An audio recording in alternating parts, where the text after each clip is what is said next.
What is going on? There was a technology that was better than green screen. This movie came out 15 years ago. Those jets look so nice and shiny. These are bad visual effects. Yeah, those are and you straight should up feel bad. bad about them. I'm so confused.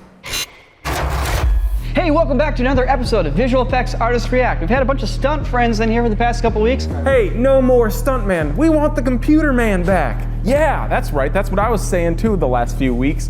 But we're back with some visual effects Artists React. Today, we got some pretty fascinating stuff. One in particular is pretty nuts because did you guys know that there was a technology that was arguably better than green screen that was invented back in 1950? So if you want to see how that works and more, stay tuned. All right, let's jump in. Commence. Oh, yes. Oh, Jesus Christ.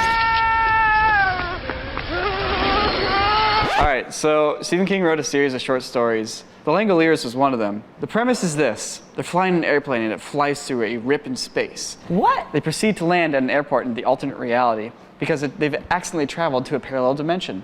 The Langoliers are coming. So there's this parallel dimensional alien race called the Langoliers, whose job it is to dispose of these old dimensions, and they must get back to theirs before they get consumed. Wait, the Langoliers are the meatballs? Yes. Dude, Mama frickin' Mia. Oh my God. Daddy, no! Make them go away! Please make them go away! Oh, no, don't eat me! This movie's 3 hours long! I can't act for this long! Get out of here!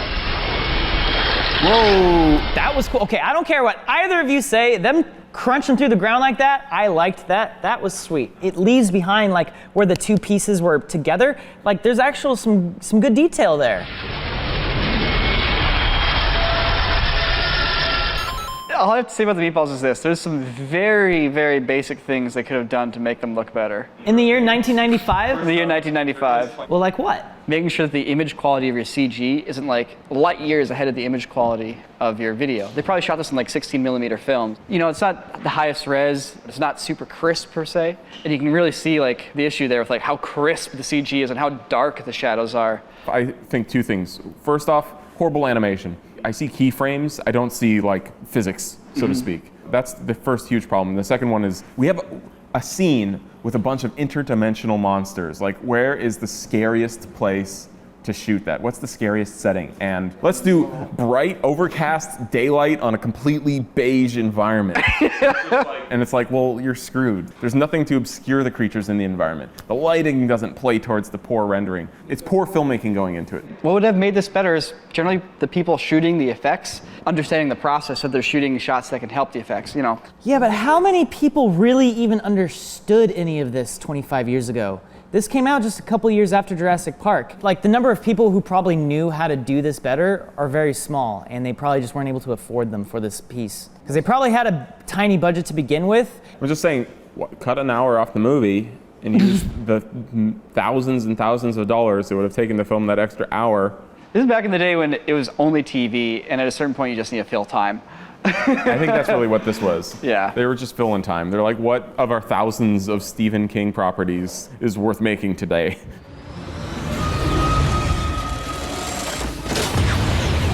So I was recently reminded about a movie called Stealth by this website called beforesandafters.com. If you want to dive more into how visual effects and stuff like that work, that's a fantastic resource and website to check out. So the movie Stealth basically is around these three super pro fighter pilots. They have these really cool like Navy stealth jets that are really fast, and then they have to contend with an AI who's gonna take their germs.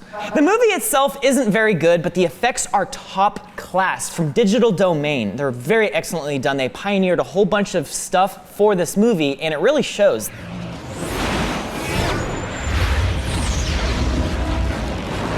This looks great. This is right when like physically based rendering started to become a thing. It's like not even quite there yet. It's like they're just artists at the top of the game understanding light. Yeah, this movie came out 15 years ago. Those jets look so nice and shiny. And all of this is completely computer generated. There are no photographic plates here. The background is all computer generated. Back then, like it was very, very, very hard to do clouds. What do you do for clouds? It's like usually you're sitting there like, all right, I'll take a 2D image, make a background. It's like, well, I got to move through them. It's like, well, Are we just gonna put a bunch of cards in the scene, like little 2D sprites? This was a very unique problem for the VFX team here because there were tons of clouds rendered everywhere for them to go through. They ended up having to generate, we're talking dozens and dozens of square miles worth of just clouds. And that meant a lot of data. We're talking hundreds of gigabytes worth of data. And they had to come up with a special workflow just to process all of the clouds. We're talking like low resolution clouds off in the distant background, and then medium range clouds that they're actually flying through. Those were the high res ones. And that combined with, you know, the really high resolution planes flying through them and the camera flying through at really high speeds. All of that to just give a sense of speed going through everything. But the thing that was surprising to me is the fact that the cockpits are glass, the helmet visors are glass. And how do you film glass without having the reflections of the crew, of the camera, appear in the shot? And the answer is you just do it digitally. And so there's a moment when Django Unchained here, he actually like knocks on his helmet, but he's just miming it. It's just kind of like, and you can kind of see his floaty hand, but they add a sound effect of like. Now that's how you do it. I want to do a quick shout out. We're talking about stealth. To the best explosion ever committed to film. Hell yeah. Okay, that is pretty sweet. So those people were actually good. there. And those trucks are actually yeah. like flipping. Oh my Amazing. Yeah, Christian just muttered Jesus under his breath back there. So amazing. And like the fake cars, if you look closely, you can see it's just like canvas over pipe frames. This is magic. This is something special right here. Baby, it's So stealth was actually recommended to me in a comment, and you're totally right, we had to talk about it. Thank you for that comment. If you have other clips that you think we should watch, leave a comment down below.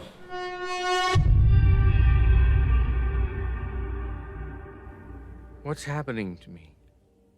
Wait, is this the old Twin Peaks or the new Twin Peaks? No, it's the old. As we can see, it's the elderly Twin Peaks. Oh, Is he getting tiny hands? Wait, he's shrinking. Whoa. Whoa, wait, what? Just a jump cut to his head turning into black smoke? Okay. Is he a snitch? Did he turn into the snitch? What? Ooh, that tracking, or whatever was going on there.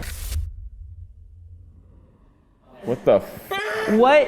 That was a 2D stretch This is photo. a visual effect? What is going on here? Oh, and now it's a physical, what?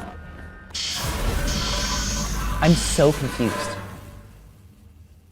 This feels like very authentic to like the visual effects of the time when this series originally came out. Do you feel like those visual effects were good or bad? The thing is, I would make an argument here that David Lynch didn't want any realism whatsoever. He just wanted the collage-y, basic cutout element feeling style of the effects. It's just imagery. It just cuts to it. It just moves. It just does its thing. No, these are bad visual effects. Yeah, those are and you straight should up feel bad. bad about them. The hand shrinking, I don't know how they did that. It kind of looked like it was a practical thing. It kind of looked like they were shrinking it, but then the ring fell off. See, that looks very good, and I have no idea what's going on there. But then his head literally just pops away, and then this like golden orb is just moving around with no motion blur and really hard, sharp keyframes. And the highlight is just as bright on it when it's in the smoke versus when it's out. Yeah. And then this thing is literally just the final image here, but it's stretched vertically. So you're having like all these stretched pixels, and then it pops to a different element as it starts to evolve and move. I have no idea what's going on. What is going on? Every time I think it's done being ridiculous, it gets more ridiculous and confusing. And maybe that's the point. Did David Lynch actually do this shot? I would not be surprised if David Lynch did those effects himself. It's more abstract and subjective, I guess, but now I feel like I'm just making excuses. I mean, we all kind of are. This is like an art gallery, by the way, where everyone's right. Every one of these opinions is 100% correct. I'm all down for like weird, janky, crazy visual stuff. But like, you know, as my art teacher said when I submitted a half-assed drawing, if you're intentionally trying to do something that doesn't look good, you need to make sure it's really intentional so it doesn't feel like a mistake. I mean, if the goal is to go, hey, look at this weird thing, and you're like, this is weird. It's weird. He did it. He got us.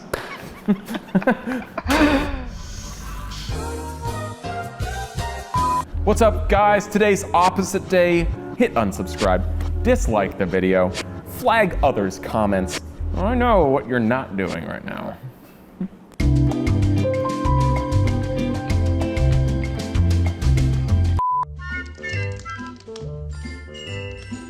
Wait a second.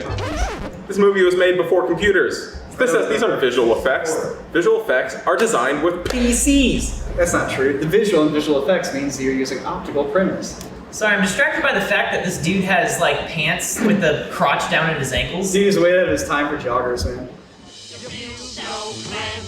Is the background a cartoon as well? Was it painted on a wall? It looks like it might be a mural and they're on a little soundstage. That background was not there when they filmed. Okay. In Star Wars, you can tell when they're on a fake background. But this is from 1964, and you can't tell that that background wasn't there when they filmed. Take a look at Mary Poppins' hat. What's special about that hat? It's transparent. It's transparent. It's transparent. If somebody hires me to do VFX supervision, and they're like, all right, we're gonna have this person in front of a green screen, they're gonna have all this transparent like lace, I'd be like, no, don't do it. This is in 1964. How do you get transparency without a computer? All right, so like, okay, Star Wars, you make black and white mats on a piece of film, and then you use the white layer to basically expose the light onto the part of the image that you want to keep.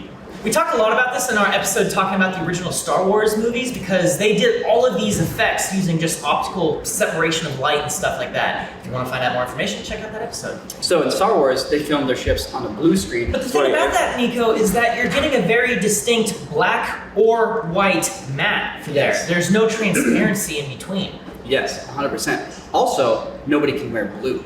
In this scene, he has a blue tie. He has blue socks and the ground is green. What color could they use? Every color is in this frame. That MFer is sprinkling salt.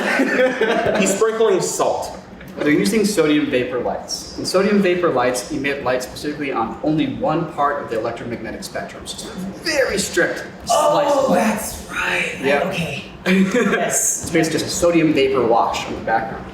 And they have a Technicolor camera. So back in the day, Technicolor cameras ran 3 strips of film. 1 strip of black and white film for red, 1 strip of black and white film for green, and 1 strip of black and white film for blue. And you can combine that and get colors. They took one of those cameras, and they modified it to only have 2 strips, and they have a prism. And the prism splits off the wavelength of sodium vapor light to 1 film roll, and then everything else, all the rest of the light goes to another film roll. So in the moment when they're rolling the shot, there's 2 pieces of film, one that's getting the shot and one that's getting a perfect black and white mask with transparency of the background because it's only exposing to a certain wavelength. So it's the perfect split because the light is so physically being split and like selected. That's so complicated. It is. It's basically a perfect map before you even post-process it. It seems too good to be true. Why are we not still using this technology today? Yeah, really, what gives? So the reason is they basically invented this one-off magical device. Like it's the closest thing you could get to magic because they were never able to replicate the prism. What? Wait. Wait, what? So you're saying the camera, the prism, the little heart of the camera is a one-of-a-kind piece Dude, it's of like glass. a lightsaber. They have a one-of-a-kind crystal gem in the middle of this camera. What do you mean one? You just can't, there's no such thing as just making one of something. How can we not recreate this? We're definitely dealing with off-world technology.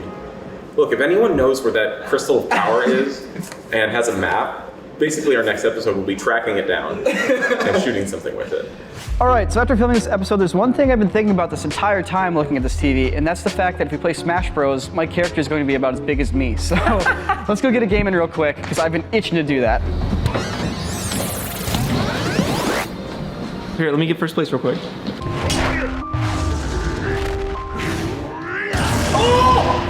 Once again, big thanks to LG for sponsoring this series. And you know what? I personally actually love these televisions. I own one myself. They're great. Check them out. Did that just happen? Did that just happen?